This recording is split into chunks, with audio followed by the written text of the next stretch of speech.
Hello everyone, আসসালামু আলাইকুম। Welcome back to my channel. কেমন আছেন সবাই? আলহামদুলিল্লাহ আমরা ভালো আছি। আপনাদের জন্য আমার আজকের রেসিপি থাকছে দুধ খেজুর পিঠা।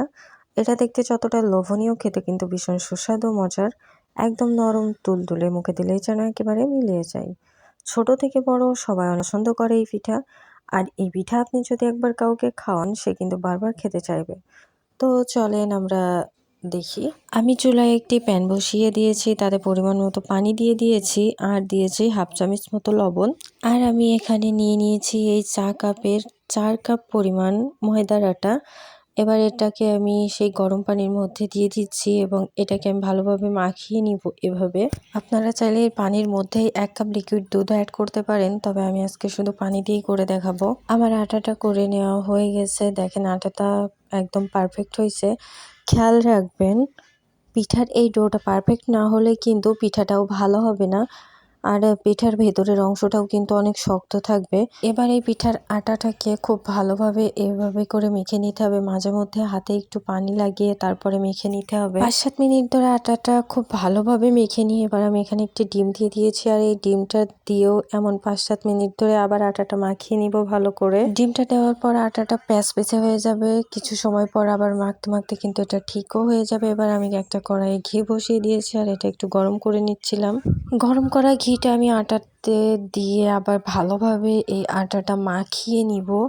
আটাটা এমনভাবে মেখে নিতে হবে যেন ডোটা মসৃণ ও মোলায়েম হয়। আর আপনাদের আটার পরিমাণটা যদি বেশি হয় তাহলে একটা জায়গায় 2টা ডিম দিয়ে করবেন। আমার আটাটা তৈরি হয়ে গেছে আলহামদুলিল্লাহ। দুধটা রেডি করে নিব। এখানে আমি 2 লিটারের মতো দুধ নিয়েছিলাম, আর দুধের মাঝে আমি 3 কাপের একটু কম চিনি দিয়ে দিচ্ছি আর দিয়েছি হাফ কাপের মতো খেজুরের গুড়। আপনি চাইলে এখানে সামান্য দারুচিনি আর 2 থেকে 3টা এলাচও দিতে পারেন। এটা আমাদের ভালো লাগে না, তাই আমি এটা স্কিপ করে গেছি। গুড় সরাসরি দুধে দিলে দুধ কেটে যাবে, তাই সামান্য পানির সাথে মিশিয়ে গুড়টা দুধে দিয়ে দিবেন।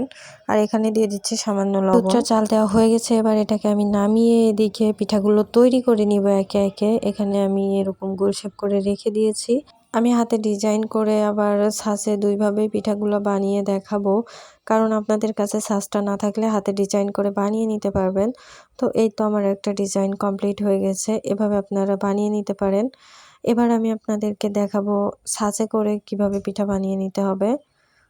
এই তো ছাঁচের মাধ্যমেও কিন্তু আমার সুন্দর একটা পিঠা শেপ চলে আসছে। তো এভাবে করে আমি কিন্তু সবগুলা পিঠা তৈরি করে নিয়েছি। আমি আটাটা মাখার সময় যে ঘি দিয়েছি সেখানে আপনারা কিন্তু রান্নার সয়াবিন তেলটাও ইউজ করতে পারেন, কোনো সমস্যা হবে না। আর খেয়াল রাখবেন, আমি বারবার বলছি আটাটা কিন্তু ভালোভাবে মেখে নেবেন, না হলে কিন্তু পিঠাটা একদমই ভালো হবে না। পিঠাটার ভেতরের অংশটা কিন্তু অনেক বেশি শক্ত থাকবে।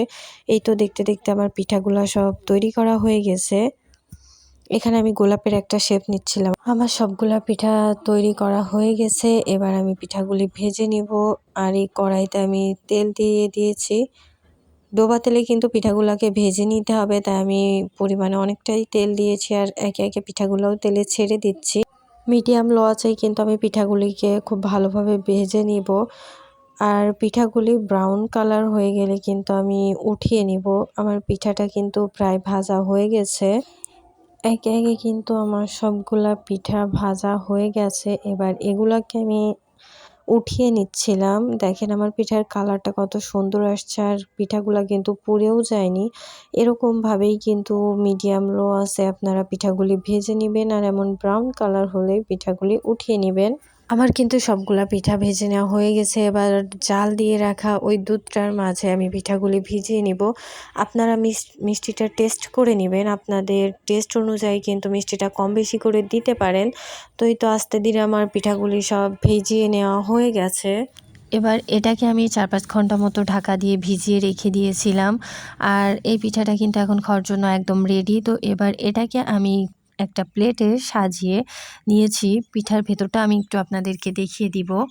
কত সুন্দর ভিজেছে দেখেন পিঠাটা। দুধের পিঠার কিন্তু দুধের মালাইটা অনেক ইম্পর্টেন্ট। আর দেখেন পিঠার ভেতরের অংশটা কত সুন্দর সফট হয়েছে।